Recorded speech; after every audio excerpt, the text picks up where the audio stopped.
अस्सलामुअलैकुम वरहमतुल्लाहि वबरकातुहू। मुहतरम नाज़रीन, कैसे हैं आप सब। मैं हूँ आपका भाई मुबारक राही।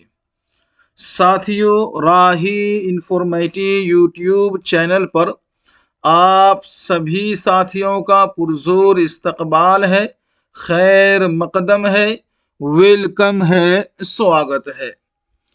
साथियों, आज की क्लास आप सभी साथियों के लिए अकॉर्डिंग टू सिलेबस बहुत ही अहम और बहुत खास होने वाली है।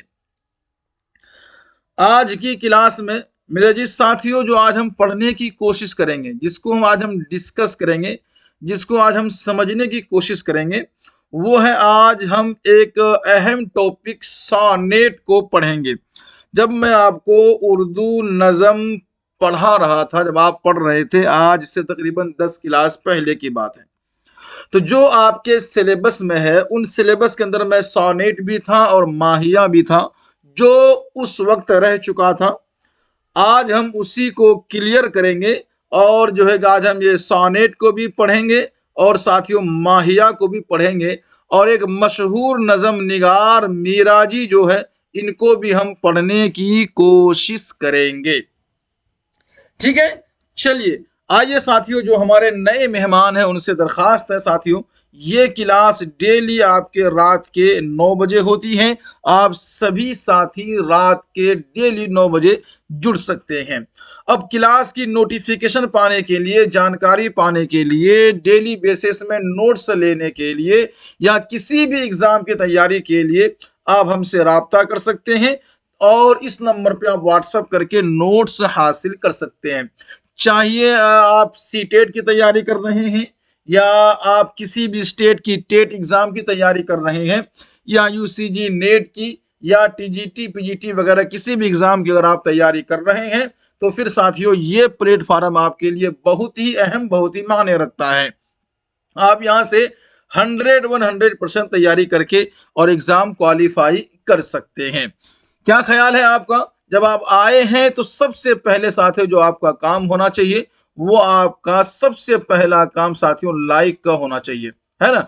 उसके बाद दूसरा काम आपका फिर साथियों शेयर का होना चाहिए, और जब लाइक और शेयर कर दें तो फिर दिल थाम कर बैठे। आज हम बहुत कुछ आपको समझाने वाले हैं, बताने वाले हैं। आप हमारा ऑफिशियल ग्रुप का ऑफिशियल मेंबर बन सकते हैं पेड करके, जो सिर्फ आपको इतना पे करना पड़ेगा। चलिए साथियों शुरू करते हैं। आज की क्लास में हम पढ़ना स्टार्ट कर रहे हैं माहिया से, फिर हम पढ़ेंगे सॉनेट से। तो माहिया के बारे में कुछ चीजें आपको जानना बहुत अहम और ये जरूरी है। मैंने उन चीजों को नीचे लिख भी दिया है, और एक जो है कि पैराग्राफ मैंने मुकम्मल तफसील के साथ लिखा है। जब ये नोट्स आपको मिलेगा, उसको पढ़ लेंगे तो पूरी बातें समझ में आ जाएगी। क्या कहते हैं साथियों कि माहिया बुनियादी तौर पर पंजाबी शायरी की कदीम तरीफ सिनफ है। जिस तरीके से कि हाइको जापानी शायरी से उर्दू में आई है, इसी तरह माहिया पंजाबी से उर्दू में आई है। बात समझ में आई? हमने आपको हाइको पढ़ाया था, और हाइको में मुसल्लस भी कहा जाता है, सलासी भी कहा जाता है, 3-3 लाइन के ये अशार होते हैं। तो हाइको की बुनियाद कहाँ पड़ी है? जापान में पड़ी। इसे जापानी हाइको कहते हैं, और जापान से ये हाइको अपने हिंदुस्तान और हिंदो पाक बर्रे सगीर में ये चीज़ें काफ़ी तरक्की पाई, तो यहाँ भी हाइको के नाम से ही इनको जाना जाता है। तो हाइको उस दिन हमने क्लियर कर दिया था। अगर आपने हाइको के बारे में मुताल्लिक यानी मुकम्मल जानकारी आपको नहीं है, तो हमारी पहली क्लास देख लीजिएगा नज़म निगार का, तो आपको पूरी जानकारी मिल जाएगी। दूसरी बात जो है साथियों वो ये है माहिया। माहिया का ताल्लुक कहाँ से है? अपने भारत पंजाब से है। ठीक है, तो ये कहने वाली बात थी कि जो जापान का जिस तरीके से एक विदेशी सिनफ है हाइको, जिसका ताल्लुक जापान से है, इसी तरीके से स्वदेशी सिनफ एक है जिसको बोलते हैं माहिया। इसका ताल्लुक कहाँ से है? पंजाब से, और पंजाबी उर्दू से आया है। पंजाबी से उर्दू में आया है। ये बातें क्लियर हो गई आपकी। अब थोड़ी सी इनकी वजह तस्मिया पढ़ लेते हैं, इस पे थोड़ा सा आपको गौर करना पड़ेगा। हाइको में कोई मसला प्रॉब्लम नहीं है। हाइको सलासी और तिकोनी त्रिवेणी इस नाम से जाना जाता है, आप उसको लिख सकते हैं, पास हो सकते हैं। लेकिन माहिया के अंदर में माहिया का जो कुछ बातें ऐसी जिसपे ध्यान रखना आपको बहुत जरूरी पड़ जाएगा अगर ये आपको तनकीदी नजर से पूछ ले तो। ठीक है, तो पहले हम बात कर लेते हैं माहिया। किसकी बात करते हैं? माहिया की। तो लफ्ज माहिया की वजह तस्मिया जो है जिसके मुतालिक बात की जाती है वो दर्ज झेल है। अगर हम बात कर लेते हैं लफ्ज माहिया फारसी लफ्ज में क्या है, तो फारसी लफ्ज में माह के माने क्या है? महीना होता है। तो लफ्ज माह से माखूज है जिसका माना है एक पूरा महीना। जिसका माना क्या होता है? पूरा एक महीना, मुकम्मल महीना, या फिर पूरा चांद या मुकम्मल चांद। तो फारसी में माह किसको बोलते हैं? महीने को। पूरे एक महीने को, मुकम्मल महीने को क्या बोलते हैं? माह बोलते हैं। इसी तरीके से माह के एक माना चांद भी है और मुकम्मल चांद, ये जो है कि किसके? माह के माने हैं। लेकिन चूंकि महबूब को इस्तियारे के तौर पर इस्तेमाल किया जाता है, इस्तियारे का मतलब यह है कि महबूब को ठीक वही चीज कह देते हैं। कोई महबूब को चांद कह देता है तो महबूब चांद तो नहीं होता ना, लेकिन चांद की जो सिफत, जो खुसूसियत है, चमकना, खूबसूरत होना, वो चांद से उधार लेके महबूब को चांद बोलते हैं। तो ये क्या है? इसी को इस्तियार कहते हैं। मैं आपको इस्तियारा पढ़ाऊंगा तो आप इसको समझ लेंगे। तो महबूब को इस्तियारे के तौर पर इस्तेमाल किया जाता है। इसी निस्बत से इश्क और इश्क के दर्द, फिराक, हिज्र, वस्ल, मिलाप, दूरी वगैरह का जिक्र माहिये का बुनियादी मौजू रहा है। ये मैं आपको वजह तस्मिया बता रहा हूं, इसके नाम रखने की वजह क्या है वो मैं आपसे बात कर रहा हूं। फिर कहते किसको माहिया है वो बात में करेंगे। माहिये के लुग़वी माने की बात कर लेते हैं तो याकूब यासी, नाम याद रखेंगे आप लोग। माहिये के लुग़वी माने की बात कर लेते हैं तो याकूब यासी साहब के राय जो मैं दे रहा हूं वो याद रखिएगा। याकूब आसी साहब की राय ये है कि माहिया माही यानी कि मछली। जो मैंने पहली बात बताई थी इसका ताल्लुक कहां से है? फारसी से। मतलब ये वजह तस्मिया मैंने फारसी की बताई थी। अब एक वजह तस्मिया जिनका ताल्लुक किससे है? याकूब आसी साहब से है, और याकूब साहब माहिया निगार हैं। तो याकूब साहब की बात माने तो उनका कहना यह है कि माही माहिया माही यानी कि मछली से माखूज है, यानी मछली से लिया गया है। और शायद इसी वजह से एक जमाने में यह माही गिरों और मल्लाहों में बहुत मकबूल रहा है। माही गिर यानी मछली पकड़ने वाला, मल्लाह यानी नाव चलाने वाला, इनमें बहुत मकबूल रहा है। आप माहिये से तड़प निकाल दें तो कुछ नहीं बचता, या ये कि मछली किसी तड़प के बगैर माहिया हो ही नहीं सकता। ये एक माहिया की खुसूसियत है। ठीक है। अब आसी साहब की इस राय के मुताबिक दर्द और तड़प माहिये का एक अहम खासियत है। खासा मतलब खासियत, इंपोर्टेंस। तो माहिया की जो खासियत है, जो अहम मखसूस है, क्या बोलते हैं, इंपोर्टेंस है माहिया की, वो ये है, एक है दर्द, दूसरी क्या है? तड़प। ये आप याद रखेंगे। अब मैं दूसरी वजह तस्मिया जो आपको बताने जा रहा हूं वो ये है, माहिया चूंकि खालिस्तान सरजमीन पंजाब का लोकगीत है और पंजाबी में भैंस को मही कहते हैं। क्या कहते हैं? पंजाबी में भैंस को मही कहते हैं। भैंस चराने वाले चरवाहों को इसी निस्बत से माही कहा जाता है। तो देखिएगा ये एक ही माहिया की वजह तस्मिया कितनी बन रही है, थोड़ा इन पर गौर करेंगे। सवाल अगर घुमा के पूछ लिया तो आप गड़बड़ी कर सकते हैं। तो भैंस चराने वाले चरवाहों को इसी निस्बत से क्या कहते हैं? माही। इन चरवाहों के पास सारा दिन भैंस चराने के अलावा कोई काम नहीं होता था। उकताहट से, उकताहट समझते हैं ना आप लोग? चलिए, उकताहट से बचने और वक्त गुजारी के लिए बेचारे चरवाहे कुछ न कुछ गुनगुनाते रहते। इस तरह गुनगुनाना उनका मशगला बन गया और यही मशगला बाद में माहिये की शक्ल इख्तियार कर गया। क्योंकि उनके गानों में पंजाबी देहाती सकाफत की झलक होती थी, जो कि अब भी माहियों का खासा है, मतलब माहियों की यही खासियत है। ठीक है। अब अगली जो लाइन है वो ये है कि पंजाब की रोमानवी कहानियों के किरदार, जैसे रांझे, महिवाल, सोनी महिवाल याद होगा, हीर रांझा आपको याद होगा, तो आपने मूवी भी देखी होगी और कहानी भी पढ़ी होगी हीर रांझे की, सोनी महिवाल की। तो रांझे और महिवाल ने उस वक्त माही को चरवाहे की सी सतह से उठाकर ना सिर्फ हीर और सोहनी का महबूब बना दिया, बल्कि मोहब्बत करने वाली हर मटियार का महबूब माही करार पाया, जब उनको अपने महबूब तक रसाई के लिए भैंसों का चरवाहा बनना पड़ा। अच्छा, ये सारी बातें जो है वो सारी बातें यहां से है। हीर वारिस शाह 1976 में भी माही भैंस चराने वाले चरवाहे को ही कहा गया है। अब ये हीर वारिस साहब, आप लोग इसको गूगल कर लें, पढ़ लें, बाकी मैंने नोट्स में टोटल डिटेल दे रखा है इसका। तो 1976 तक में भी माही भैंस चराने वाले चरवाहे को ही कहा गया।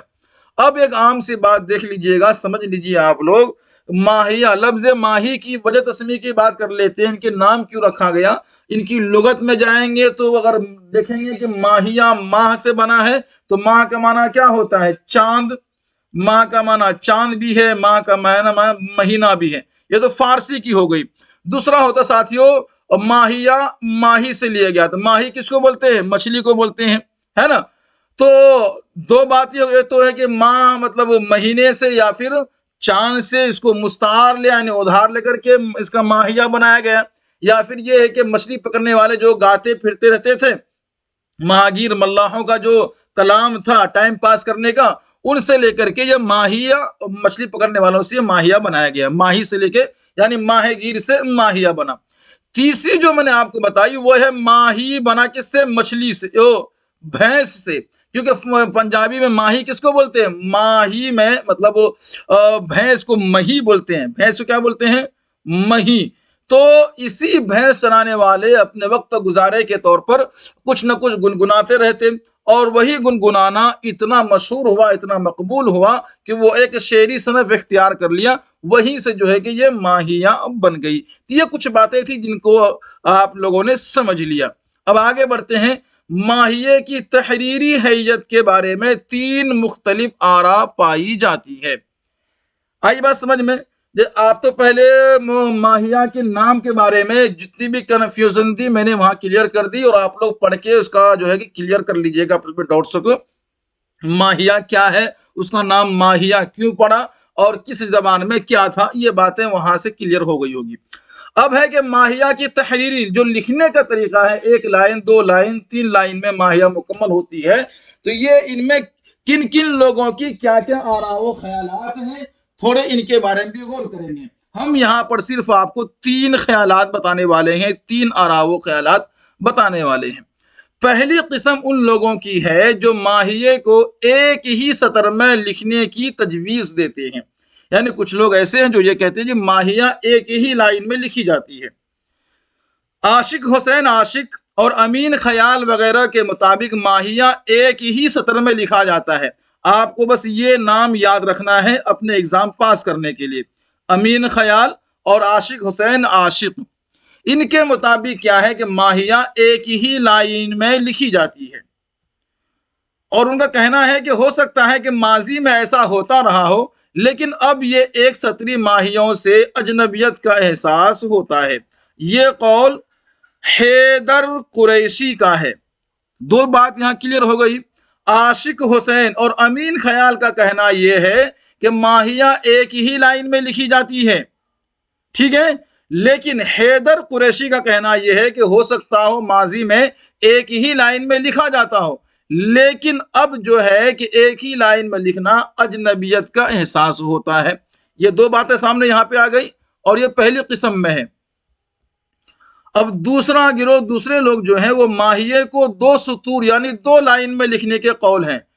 पहला मिसरा दूसरा मिसरा 2 सुतूर यानी 1.5 मिसरी नज़म लिखने के हामी में है, यानी क्या बोलते हैं, हिमायत में है। उनका जवाज, उनका कहना यह है कि डेर मिस्री हैयत के बाइस माहिया दूसरी से हरफी असनाफ से अलग पहचाना जा सके। जैसे कि साथियों एक लाइन में तो कोई नज़म बनती नहीं है और 3 लाइन में तो फिर आपको क्या बोलते हैं, हाइको है। इसीलिए इनका इन लोगों का मानना यह है कि जो माहिया हो वो 1.5 लाइन का है और 1.5 लाइन में मकबूलियत देनी चाहिए ताकि सबसे अलग हो जाए। और तीसरी किस्म वो है, तीसरी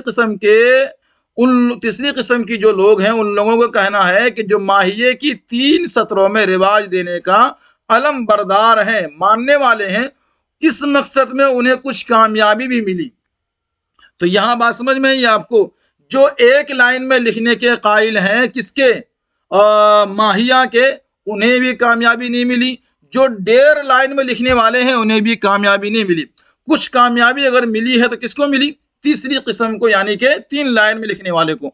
और उर्दू माहिए को 3 सत्रों में लिखने का रिवाज आम हो रहा है और आम हो गया है। तो ये बात हो गई माहिए की। अब माहिए के बारे में मुख्तलिफ नजरियात आपको हम बता देते हैं। ये भी हमने सिर्फ 3 नजरियात यहाँ पे हमने ला के रखा आपके सामने, बाकी टोटल चीज आपके नोट्स में है, वो आप पढ़िएगा। अफजल परवेज, इनका कहना यह है कि माहिया 1.5 मिसरे की एक रोमानी नज़म है। अब ये अफजल परवेज याद रखेंगे, वहां आशिक हुसैन आशिक, और आपको याद रखने का था एक आशिक हुसैन आशिक को भी याद रखने का था और एक अमीन ख्याल को याद रखना था। एक लाइन में एक किस किस का क्या कहना है। अब नंबर 2 बात कर लेते हैं अमीन ख्याल का। माहिया अपनी हैयत के एतबार से 3 हिस्सों, 3 टुकड़ों, 3 कुल्लियों, 3 मुखरों, 3 पत्तियों पर मुश्तमिल है, क्योंकि लंबे या बड़े मिसरे का विश्राम उसे 2 हिस्सों में बांट देता है और गाते वक्त भी ये तीनों वर्ग वाजे हो जाते हैं। ये अमीन ख्याल का यहाँ दूसरा स्टेटमेंट देखिए इसके बारे में। अब बात कर लेते साथियों जो बड़ा मशहूर है, जिसको माना जाता है और जिसके लोहे माने जाते हैं माहिया में, मोहम्मद याकूब आसिफ। अगरचे आज कल इसे 2 की बजाय 3 सत्रों पर लिखा जा रहा है, इससे मुराद माहिया, इससे मुराद क्या है, माहिया। तो अगरचे आज माहिया को 2 की बजाय 3 लाइनों में लिखने का रिवाज हो रहा है, उर्दू में तो इसे 3 मिसरों की हैसियत दी गई है। अब बात हो जाए माहिया की, तो आपको मानना पड़ेगा कि माहिया की 3 मिसरे होते हैं, उर्दू में 3 से ही मकबूलियत इनको हासिल है। 1.5, 2, 1 का मैंने टोटल खुलासा कर दिया है। नाम क्यों रखा गया और उसकी नाम की वजह तस्मी क्या है, क्या वजह बनी और क्या क्या अकवाल है, मैंने आपको बता रखा है, आप वहां पढ़िएगा। अब बात कर लेते कुछ खुलासे की। तो खुलासा कलाम ये है कि जिसमें 3 मिसराओं में शायर अपनी बात कहता है वो क्या है, वो माहिया कहलाता है और हाइको भी कहलाता है। लेकिन हाइको में काफिया रदीफ की अलग कहानी है, इसमें काफिया रदीफ की अलग कहानी है। इस सिनफ का पहला और तीसरा मिसरा हम वजन, जबकि दरमियानी मिसरे के 2 हरूफ पहले और आखिरी मिसरे के मुकाबले में कम होते हैं। पंजाब की इस मकबूल सिनफ ने उर्दू जबान को और शोरा को भी मुतासिर किया और फिल्मों और रेडियो में उर्दू माहिए का सिलसिला शुरू हुआ। यह बुनियादी तौर पर गाई जाने वाली सिनफ है और यही वजह है कि इसके लिए धुन, रिदम, आवाजों को अहमियत दी गई है। तो यह खुलासा मैं आपको बता रहा हूं। माहिए में खित्ते पंजाब की खूबसूरती, दिलकशी, यहाँ की तहजीब व इक़दार और सकाफत को मद्देनजर रखा गया। कहाँ पर, कहाँ का, पंजाब का। मगर उर्दू शोरा ने भी इस तरफ तवज्जो दी। ये कहना गलत ना होगा कि उर्दू ज़बान के तख्लीक कारों ने उसे मकामी अदब से निकाल कर उसकी अहमियत बढ़ा दी।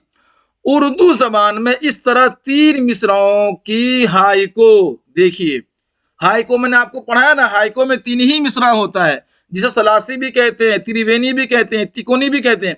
सलासी जैसी असनाफ मौजूद हैं जिनके शेरी लवाजिम अलग अलग, यानी इनकी शेरी लवाजिम अलग है, किसकी, हाइको की, और इसी तरीके से माहिया की भी अलग अलग है।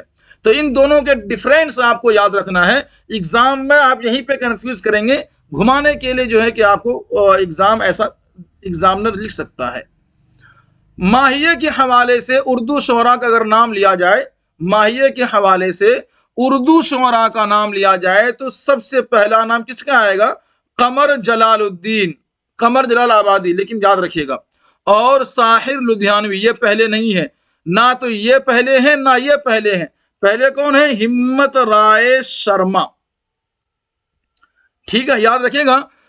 अगर उर्दू शोरा का नाम लिया जाए तो कमर जलाल आबादी और साहिर लुधियानवी से पहले हिम्मत राय शर्मा और कतील शिफाई माहिए के फिल्मों में गाए गए हैं।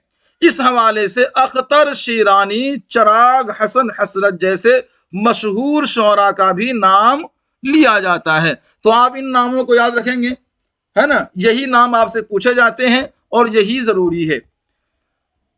अब कुछ खास बातें हैं नहीं, आप इसको याद रखेंगे। बस यहाँ कुछ कहना है कि माहिया पंजाब की मकबूल सिनफ सुखन है और कुछ खास बातें यहाँ नहीं है। और एक मैं आपको यहाँ पे दे रखा हूँ, ये है माहिया। इसी तरह मैंने आपको दिया था, क्या बोलते हैं, हाइको की 3 लाइन।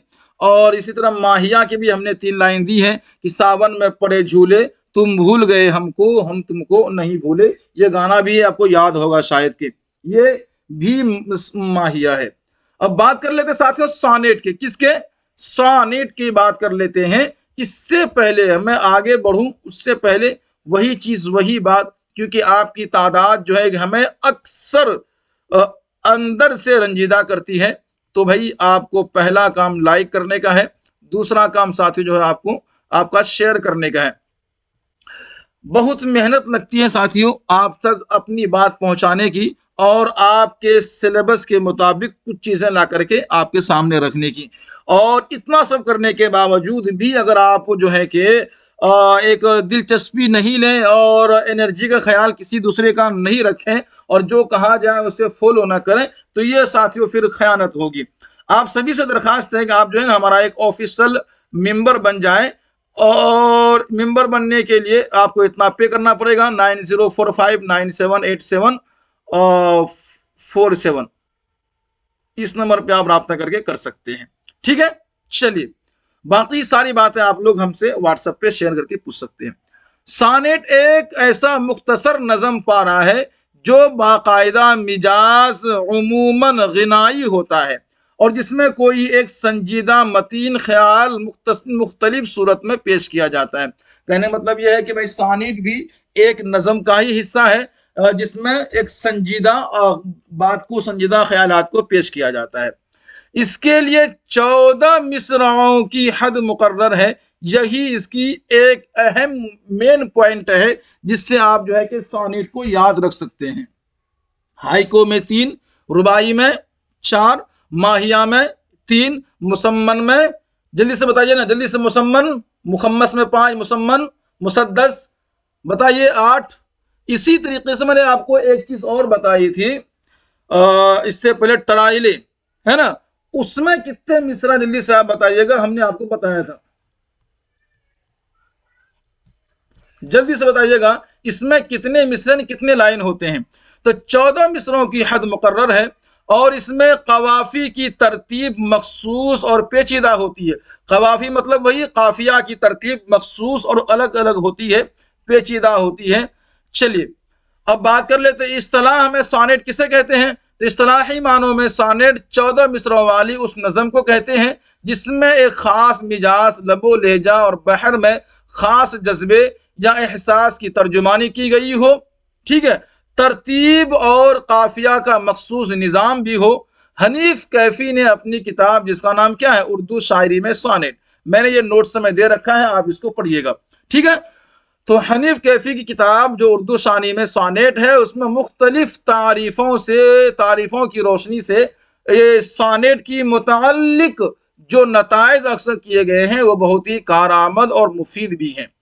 अब जो उनकी एक किताब है, क्या, उर्दू शायरी में सॉनेट एक किताब है, उनमें से जो इनके लिए बड़ी लाइन मिली, जो छांट करके अलग किया गया, जो इनकी खासियत निकाली गई, जो इनके मेन पॉइंट्स निकाले गए, वो पॉइंट्स यहाँ है, आप इसको याद रखेंगे। वो पॉइंट्स कहाँ है, यहाँ, किधर किधर गए भाई, ये देखिए, ये नंबर 1 यहाँ पे आया इसका। तो पहला पॉइंट यह है कि सॉनेट अतालवी शायरी की कदीम तरीन सिनफ है। ठीक है, और अंग्रेजी में यह अतालवी शायरी की जेर असर वजूद पजीर हुई है। पता ये चला कि जो ये सानेट है ये भी विदेशी है, ठीक है। और ये अतालवी शायरी की एक बहुत पुरानी जो है कि सिनफ़े सुखन है, और अंग्रेजी में ये अतालवी शायरी की जेर असर वजूद पजीर में आई, यानी कि इसका डायरेक्ट ताल्लुक जो है सानेट का अंग्रेजी से है, और अंग्रेजी में कहाँ से आई तो अतालवी से आई, और अतालवी शायरी की ये बहुत पुरानी सिनफ़े सुखन है। पहला पॉइंट समझ में आया। सेकंड पॉइंट साथी जो है, इस नज़म में सिर्फ 14 मिसरे होते हैं, ये मैंने आपको पहले बता दिया है। इसकी एक मखसूस बहर होती है, यानी लिखने का एक तरीका होता है, मैंने बहर भी दे रखा है नीचे, आप उसको पढ़िएगा। यानी हर मिसरे में 10 अज्जा पर मुश्तमिल होता है। और नंबर 4 पे अगर आप देखेंगे तो मिसराओं में कवाफी यानी काफिया की तरतीब एक खास मुकर्ररा स्कीम के मातिहत होती है। नंबर 5 की अगर बात कर लेते हैं, इसमें किसी एक जज्बे या ख्याल का इजहार किया जाता है, गो इसके रुख मुख्तलिफ हो सकते हैं, यानी एक ही जज्बे की बात अलग अलग तरीके से किए जा सकते हैं। किसके अंदर में? बताइए किसके अंदर में? तो जाहिर सी बात है, आप पढ़ ही रहे हैं तो आप बता सकते हैं, जल्दी से बताइएगा, ठीक है। तो मैं बात कर रहा था सानेट के बारे में, ठीक है। आइए अगला साथियों, नंबर 6 है वो गिनायत, इसका मिजाज होता है। तो ये जितनी पॉइंट है, ये 6 के 6 पॉइंट आपको याद रखना है। यही 6 पॉइंट इनकी खासियत है, इनकी मेन पॉइंट है, इनकी अहमियत बताती है, बाकी इससे आगे आपको नहीं जाना है। जिसको ये 6 पॉइंट याद हो गया, एक ये है, ये 2 इधर, ये बाकी जितने भी 6 पॉइंट हमने यहाँ पे दिया है, ये आप याद रखेंगे, आपका ये मसला क्लियर हो जाएगा, ठीक है। अपनी इब्तिदाई शक्ल में ये सिनफ क्या थी? साज की हम आहंगी के लिए एक मुख्तसर से नगमे की हैसियत से इस्तेमाल होती थी। कब? स्टार्टिंग में। मगर बाद में इसकी वाबस्तगी मौसीकी यानी म्यूजिक से बाकी न रह सकी, और दीगर असनाफ सुखन की तरह इसकी हैसियत भी अदबी होकर रह गई। तो ये चीजें पूछी नहीं जाएगी आपसे, आप पढ़िए बस।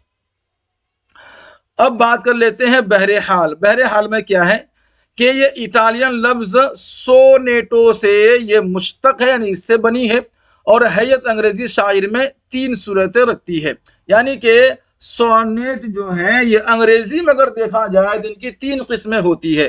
तो अतालवी शायर ये पेट्रार्क के नाम से आपको होगा, शेक्सपियर पे जो है ये है, और स्पिनसर के नाम से जो है कि स्पिनसरी सोनेट। 3 अक़साम के मुतालिक बस इतना कहना काफ़ी है। ये तीनों अपनी हैयत और तकनीक के एतबार से एक दूसरे से थोड़े बहुत अलग मुख्तलिफ अपनी अपनी राय रखते हैं।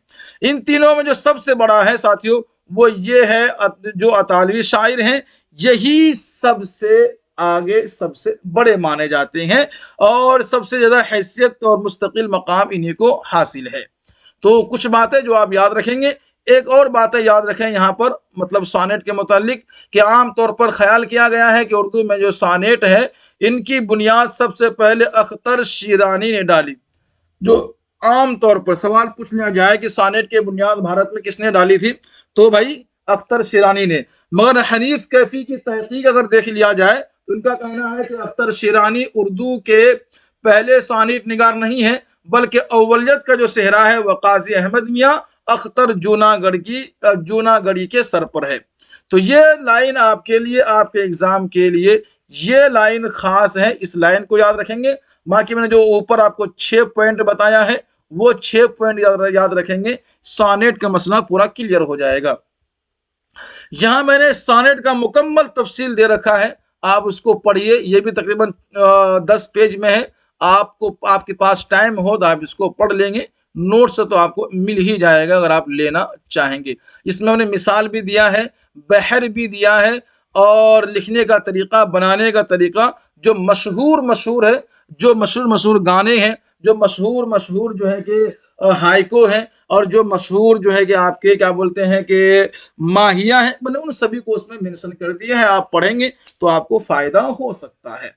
अब बात कर लेते साथियों मीराजी को, क्योंकि हमने आपको आगे ही बता दिया था कि मीराजी हमें पढ़ना है। तो मीराजी पढ़ने से पहले फिर वही बात कि आपको लाइक करना है, शेयर करना है जल्दी से, क्योंकि अभी तक आप लोगों ने किया मेरे ख्याल से नहीं है, जल्दी से कीजिएगा। और 90459787 और साथियों 47 ये नंबर आपके मोबाइल में होना चाहिए अपनी एग्जाम की तैयारी के लिए। ठीक है, चलिए अब बात करते साथियों नाम के बारे में। मीरा जी का जो असल नाम है उस नाम के बारे में। नाम मोहम्मद सनाउल्लाह सानी डार, और तखल्लुस पहले इनका क्या था, साहिरी, और फिर इनका तखल्लुस हो गया मीराजी, और हिजलिया शायरी में इसका जो तखल्लुस था वो लंधूर आया है। ठीक है, तो इस बंदे का यानी मीराजी का असल नाम मोहम्मद सनाउल्लाह सानी डार, नाम अलग हो गया। इनका तखल्लुस देखिए, पहले जो तखल्लुस है वो साहिरी, जो सेकंड तखल्लुस है जिससे मशहूर है वो मीराजी, और अगर बात कर लें फिर हिजलिया शायरी की तो फिर इनका तखल्लुस हो जाता है लंधूर। बात समझ में आई आप लोगों को? अगला जो स्टार पॉइंट है इनके मुतालिक वो आप याद रखेंगे, मीराजी 25 मई 1912 में पैदा हुए। कब पैदा होते हैं? 1912 में ये पैदा हो जाते हैं। कहाँ पैदा होते हैं इसकी बात हम बाद में करेंगे। मीराजी का इंतकाल 3 नवंबर 1949 को हो जाता है, ये बंबई में होता है। ठीक है, इंतकाल बंबई में होता है। मीराजी के वालिद का नाम मुंशी मोहम्मद मेहताबुद्दीन था। मीराजी के वालिदा का नाम जैनब बेगम उर्फ सरदार बेगम था। मीराजी मैट्रिक फेल थे, याद रखिएगा, मीराजी मैट्रिक पास ना कर सके थे यानी मैट्रिक फेल थे। मीराजी ने अदबी दुनिया लाहौर में बसंत सहाय नाम से एक सियासी मजामिन लिखा करते थे। ये वाली लाइन याद रखिएगा, कई बार एग्जाम में पूछा गया है कि बसंत सहाय किसका है या कौन लिखा करते थे बसंत सहाय में मजामिन। तो मीराजी अदबी दुनिया लिटरेचर में जो लाहौर से निकला करती थी उसमें बसंत सहाय के नाम से सियासी मजामिन लिखा करते थे। इसी तरीके से अगली लाइन है कि मीराजी ने मीरासीन को खतूत बशीर चंद, ये भी साथियों बशीर चंद के नाम से निकले थे। और इसी तरीके से मीराजी की ने कुछ खतूत विशु नंदन और मीराजी अलमारूफ बंद हसन के नाम से भी लिखते थे। ये कुछ लाइन है मोटी मोटी जो याद रखेंगे। इनके लिए इतना सवाल नहीं पूछा जाता, जीना मरना पूछ लिया जाएगा या फिर खतूत पूछ लेंगे, या फिर एक दो सवाल और बनकर के अब तक मेरी नजर में आया है, जितना मैंने देखा है उनमें से कुछ ही सवालात पूछे जाते हैं। तो मीराजी ने कुछ खतूत विश्व नंदन और मीराजी अलमारूफ बंदे हसन के नाम से भी लिखते थे। मीराजी को अदबी गांधी का लकब नून मीम राशिद दिया है। ये भी वीवीआई आप जो है कि इसको समझ कर याद कीजिएगा कि अदबी गांधी का लकब, अदबी गांधी किसको कहा जाता है, अदबी गांधी किसका लकब है? अदबी गांधी लकब देने वाला कौन है? तो नून मीम राशिद है। किसको दिया है? तो मीराजी को दिया है। और मीराजी का असल नाम क्या है जल्दी से बताइए, मैं तो भी आपको पढ़ा चुका हूं। मीराजी अदबी दुनिया लाहौर के नायब मुदीर भी रहे हैं। 1938 से 1941 तक जो है कि साथियों मीराजी अदबी दुनिया लाहौर के मुदीर भी रहे हैं।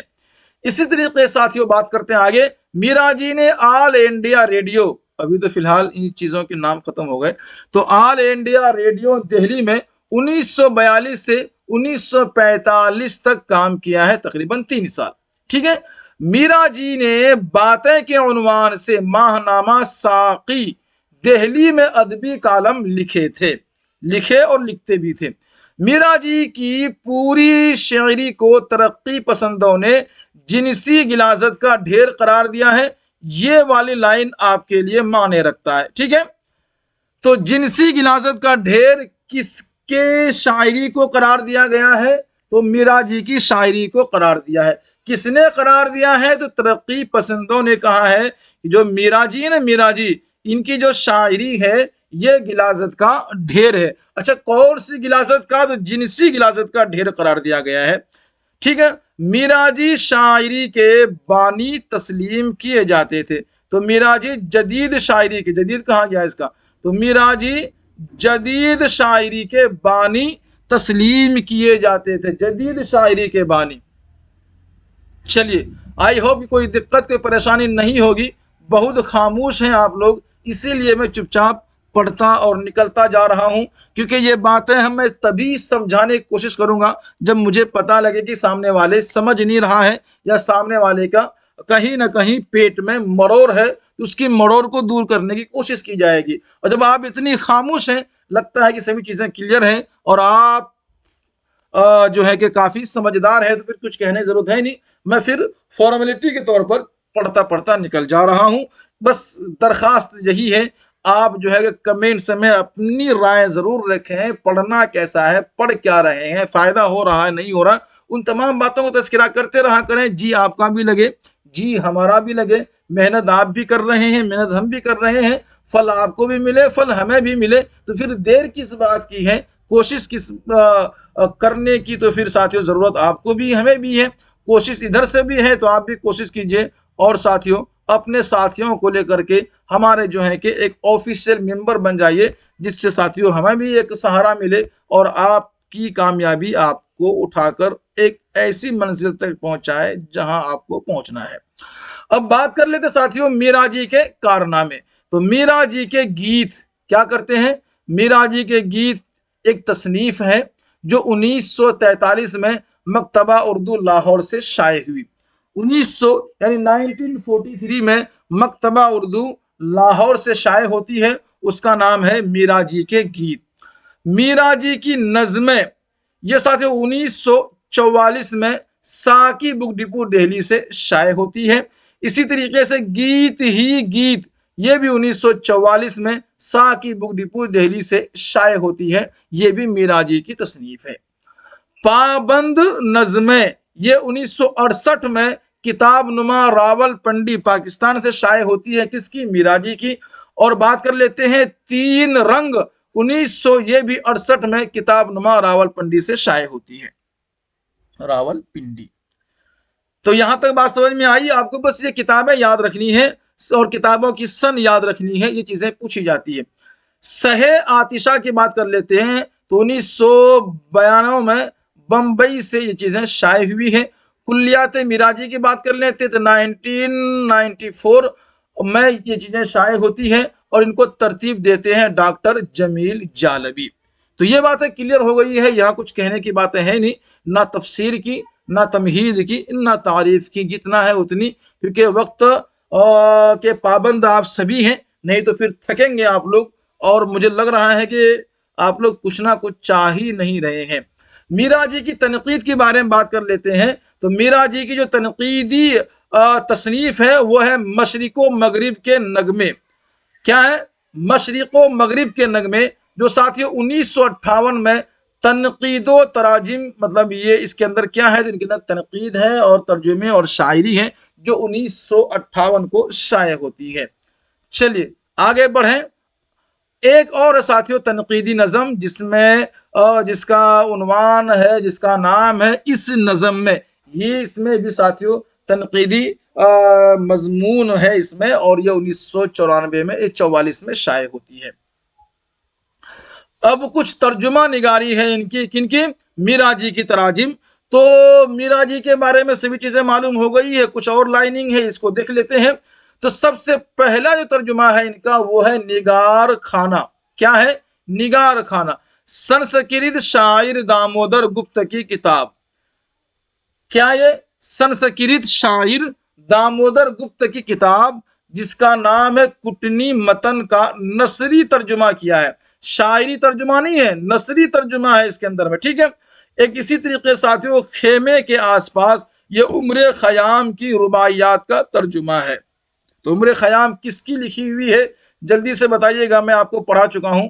उम्र खयाम किसकी तसनीफ है? जल्दी से बताइएगा साथियों। तो मीरा जी ने जिन जिन किताबों की तर्जुमा की है, दो किताबों की तर्जुमा उन्होंने किए हैं। एक है खेमे के आसपास, दूसरा है खाना निगार। तर्जुमा करके जो लिखा है उसका नाम ये है। उनमें से जिसका तर्जुमा किया है वो है साथियों संस्कृत में कुटनी मतन, और इसी तरह साथियों उम्र खयाम, दो का तर्जुमा इन्होंने किया है। अब बात कर लेते साथियों कि मीरा जी के मशहूर और अहम नज़में, जिनमें से कोई एक नज़म आपसे उठा करके पूछ लेगा ये नज़म का, इस नज़म का खालिक कौन है, बस इतना ही पूछा जाता है, इस नज़म का खालिक कौन है।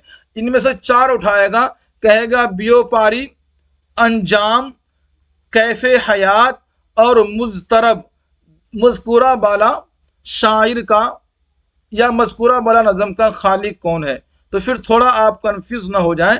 तो व्योपारी जातरी संजोग मुझे घर याद आता है, और रस की अनोखी लहरें समंदर का बुलावा इर्तका अंजाम तन्हाई एक औरत आप गिने के उस पार की एक शाम सिलसिला शबो रोज हिंदुस्तानी औरत कैफे हयात, और जब से दुनिया सो जाती है मुझ तरफ मोह लोभ के बंधन भारी, सिंदबाद की वापसी तरके ताल्लुक मैं डरता हूँ मुसर्रत से, और साथियों दर्शन बहाओ आशा और आंसू छेड़ नगमे मोहब्बत जिंदगी शिकस्त की आवाज, और रावी की एक रात एक मंजर ए प्यारे लोगों। ये जितने भी है साथियों, ये सब के सब मिराजी के मशहूर और अहम नज़में हैं। आई होप कि आप मेरी बात को समझ रहे हैं और समझ चुके हैं। तो फिर देरी किस बात की साथियों, जल्दी से आपको लाइक कीजिएगा, और साथियों ये तो आपको करना ही पड़ेगा, ये करना आपके एक बुनियादी हक बनता है। ठीक है, चलिए साथियों, आज की क्लास यहीं तक। आज की क्लास में जो हमने पढ़ा है, वो सबसे पहले जो हमने पढ़ा वो पढ़ा हमने माहिया। आज की क्लास में जो हमने पढ़ा वो माहिया पढ़ा। माहिया में हमने नाम की वजह पता करी। नाम की वजह में यह मालूम हुआ कि जो उसका माहिया नाम पड़ा है, अगर फारसी से लिया जाए तो फारसी में माह महीना को बोलते हैं, या फिर माह चांद को बोलते हैं। ठीक है, और अगर उसको हम लें माहीगीर से, मछली पकड़ने वालों से, तो माही बोलते हैं मछली को, माहीगीर मछली पकड़ने वालों को। और जब मछली पकड़ने वाले मल्लाहे स्टार्टिंग में शुरू जमाने में कोई गुजारे का कोई काम था नहीं उनका, तो मछली पकड़ा करते थे, तो वो गुनगुनाया करते थे। तो जो वो गुनगुनाया करते थे उसी गुनगुनाने को एक नाम दिया गया, जिसे माहिया कहा गया। लेकिन जब जिसका ताल्लुक पंजाब से, पंजाब में तो माहीगीर तो है ही नहीं, मछली पकड़ी नहीं जाती वहां पर।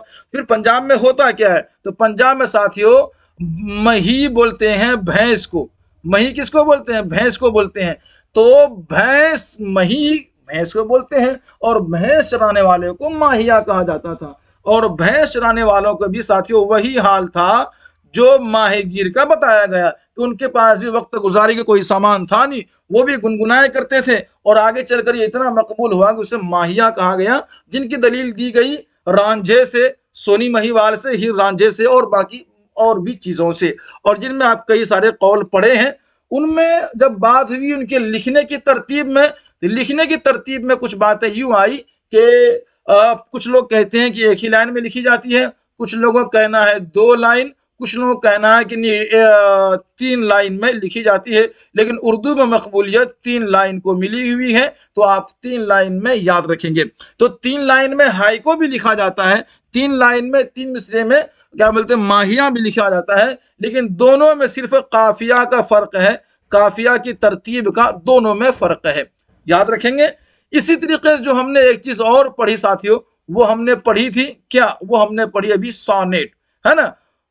तो सोनेट के बारे में कुछ ज्यादा नहीं जानना आपको, बस 6 पॉइंट हमने आपको बताया है, उस 6 पॉइंट को क्लियर कर लीजिएगा, और आखिर में जो मैंने नोट्स दिया है वो आप पढ़ लेंगे तो आप कामयाब हो सकते हैं। बाकी मिराजी मैंने आपको पढ़ाई दी है। तो ये सभी चीजें, कैसा रहा ये क्लास, कैसी रही, इतने दिन से आप पढ़ रहे हैं, कुछ नतीजे में पहुंचे कि नहीं पहुंचे। बहुत दर्द दिल में छुपा के हम आपके साथ आते हैं, और सारी बातें क्या लाइव हम कह नहीं सकते, और क्या है कि हम आपसे मिल के भी अपनी गिला शिकवा दूर नहीं कर सकते। बड़ा अजीब कश्मकश में हम हैं, लेकिन क्या कहें, जब तक आप अपने दिल का दरवाजा खोलेंगे नहीं और किसी को एक दूसरे से जोड़ने की कनेक्टिविटी की कोशिश नहीं करेंगे, फिर साथियों लाइफ में आप भी तनहा रह जाएंगे। आप अगर सक्सेस चाहते हैं तो जोड़ना होगा। आप अपने दिल में किसी और के लिए भी जगह खोलिए, आपके लिए भी दुनिया जगह खोल देगी। दीजिए साथी हमें इजाजत, अल्लाह हाफिज।